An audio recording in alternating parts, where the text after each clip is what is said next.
সদায় সদায় ৰুটি ভাজিনো কিমান খাব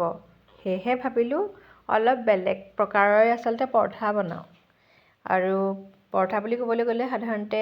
এগেদিও বনাব পাৰি চিকেনেদিও বনাব পাৰি সেয়েহে আজি ভেজিটেবলছ ইনক্লুড কৰিছোঁ লগতে ডিমো দি দিছোঁ ভেজিটেবল এগ মোগলাই পৰঠা বনাম বুলি ভাবিছোঁ অকণমান বেলেগ ষ্টাইলতে বনাওঁ বুলি ভাবিছোঁ যিহেতু ঘৰুৱা ষ্টাইলতে বনাইছোঁ আৰু মা মছলা বুলি ক'বলৈ গ'লে অকণমান স্লাইট গৰম মছলা দিছোঁ আৰু জিৰা গুড়ি অকণমান দি দিছোঁ এতিয়া মই বিশেষকৈ ষ্টাফিংখিনি ভিতৰত দি দিছোঁ যিহেতু ফ'ল্ড কৰিব লাগিব সেইকাৰণে মাজত দিব লাগে আচলতে আৰু বহুত কমকৈও দিব নালাগে বহুত পৰিমাণে বেছিকৈও দিব নালাগে বেছি আচলতে পাতলো হ'ব নালাগে যাতে বেছিকৈ বৈ যায় আৰু লগালগ ফ'ল্ড কৰিব লাগে যাতে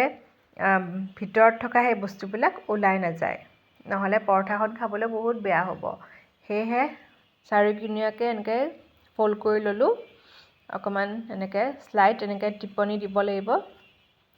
এতিয়া এখন এখনকৈ মই পৰঠা বনাই লৈছোঁ আপোনালোকে সৰু ল'ৰা ছোৱালী টিফিন বক্সতো ইনক্লুড কৰিব পাৰে breakfast evening time any time paratha বুলি ক'ব পাৰি এতিয়া মোৰ ৰেডি হৈ গ'ল যিহেতু টিফিন বক্সত দিয়া হৈছিলে সেইকাৰণে টমেট' কেটচাপ অকণমান দি দিছোঁ আপোনালোকৰ যদি মোৰ ৰেচিপিজবিলাক ভিডিঅ'জবিলাক যদি ভাল লাগিছে কমেণ্ট ছেকশ্যনত জনাবলৈ নাপাহৰিব আৰু ইতিমধ্যে যদি মোৰ চেনেলটো ছাবস্ক্ৰাইব কৰি দিয়া নাই ছাবস্ক্ৰাইব কৰি দিব সেয়েহে মই এখন এখনকৈ ভাজি লৈছোঁ যিহেতু ফ্ৰাই পেনত অলপ লৰালৰি হৈছে দুখনকৈ দি দিছোঁ এবাৰ আৰু মই গৰম গৰমকৈ চাহ বাকি লৈছোঁ অমলেট আৰু চেলাড আপোনালোকৰ যদি এনেকৈ যদি আপোনালোকে ট্ৰাই কৰি চোৱা নাই এনেকৈও ট্ৰাই কৰি চাব বৰ ভাল পাব